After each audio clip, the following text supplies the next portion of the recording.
I thought to myself, who is this person that is standing here looking in the mirror? Who do you want to become? So I went back in order to go forward.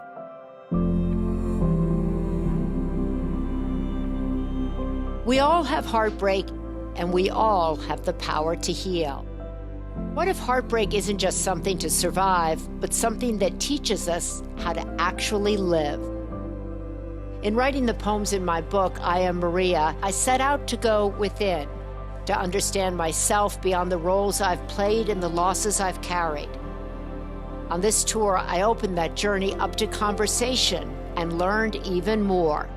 I sat down with people I love and admire, my friends, my siblings, my teachers, those who've helped me reflect, forgive, and imagine a more compassionate way forward. Together, we talked about finding your voice, making peace with your past, and discovering the freedom that comes with healing. May these moments invite you to come home to yourself and embrace the fullness of who you have always been. You see this arc of someone who is at first completely baffled by everything life has thrust upon her, right? And then goes through this period of discovery and then heartbreak, and then it continues to go through levels of self-realization until it gets to a place that is really beautiful and spiritually resonant and sweet. And I want to start with the discovery part. Mm-hmm. So what did you discover when you talk about this as a period of your life? Mm-hmm. When was the period of discovery for you? There was growing up, and then you started to look inward. Well, I started, I'd always been curious about life and about other people's lives. It's why I went into journalism in the first place, I think, so that I didn't have to look at my own life, but that I could look at the lives of others, and I could ask questions to the lives of others and find out about their narrative and their stories. And that served me really well, because I've always been super curious, and I've always not wanted anybody to ask me about my life. And so journalism was great. Right. And then I became First Lady of California, and I started kind of a different kind of writing process. So in journalism, it's who, what, why, where, when. And I should say, I started that journalism career right here in Philadelphia. That's right. I started at KYW.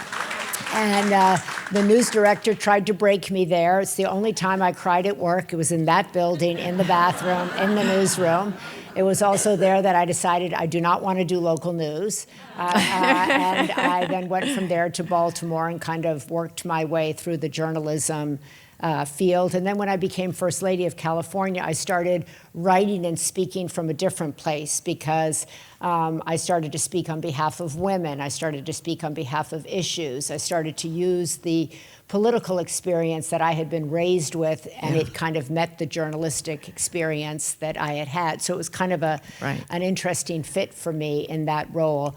And I think certainly when my mother died, my mother had been the most important figure in my life. She was, and Martha knew my mother, a force of nature, just a force. I can't, unlike any other mother I had seen or have seen since. I don't think there's ever been another Eunice, ever in history.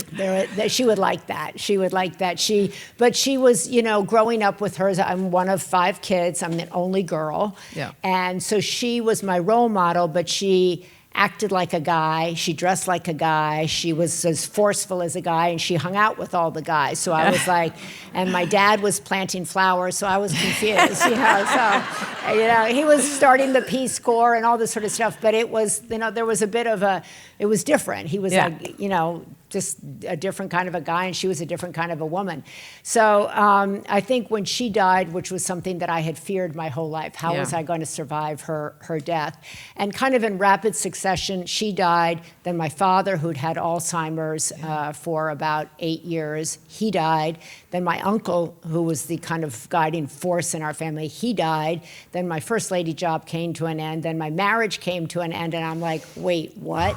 Yeah. And all of this was in like a 2-year period. So unbelievable. I found myself looking at myself and going like, how'd you get here? Yeah. Who are you? I, at that point, was not in a marriage. I was not someone's daughter. I didn't have a job.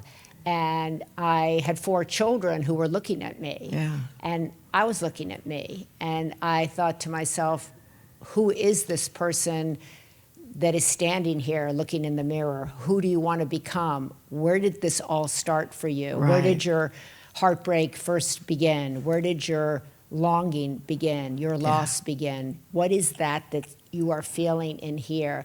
So I went back in order to go forward. That's right, yeah. And that's why the book is, I think why the book is called I Am Maria.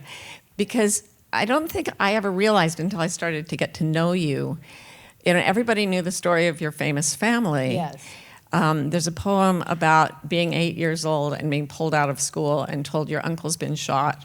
And, you know, this uncle who was the absolute, you know, joy of the family, and going back home and nobody talked to you about it. And you were the only one home, 8 years old, standing there, knowing that there was this huge catastrophe in your life and no one talking to you about it.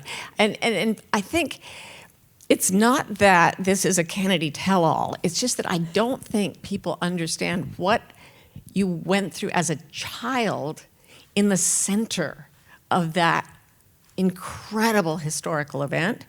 And it's heartbreaking to know what you were going through. You know, like most families would have had a tough time talking about it, but your family didn't have a great history of sitting down and explaining things to the children emotionally, right? I think that was really my parents' generation, and I think that's how they got through things. My dad served in World War II. He didn't talk about it. Yeah. I've talked to people whose parents were in the Vietnam War. They didn't come back and talk about it.